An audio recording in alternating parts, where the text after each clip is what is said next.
गुरुवारी दुपारी 3च्या दरम्यान त्या फ्लॅटवर ॲज गुड ॲज एक रेड टाकलेली होती. पण तरी एवढे अधिकारी आले असून 2 तास त्यांना वेटीस बाहेर त्यांनी उभं केलं होतं. पोलिसांचं संरक्षण असताना सुद्धा त्यांनी दरवाजाच उघडला होता. याचा अर्थ काहीतरी गडबड होती त्या फ्लॅटमध्ये.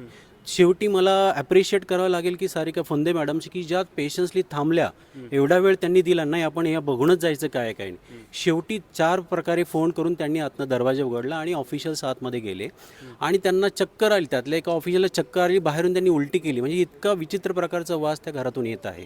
तो वास कसला आहे, काय आहे, ती काय केमिकल रिॲक्शन असते, ते सगळं एकदम जर कोणी इन्व्हेस्टिगेट केलं त्यांना सापडेल काहीतरी गडबड आहे याच्यामध्ये.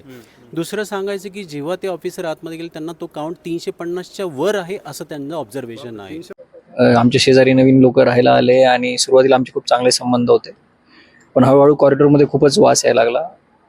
जेव्हा थोडीफार इन्क्वायरी वगैरे करायला सुरुवात केली, आम्हाला सुरुवातीला वाटलं काही डक्टमधून वगैरे स्मेल येत असेल वगैरे, पण नंतर लक्षात आलं की समोरच्या घरामध्ये खूप मांजरे आवाज वगैरे यायला लागला वगैरे.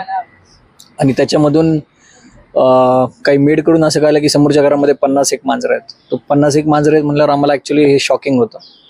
आणि आमची मेन भीती होती की एवढे मांजरं एका घरात आहेत म्हणजे उद्या याच्यातून काहीतरी आजार वगैरे पसरू शकतो.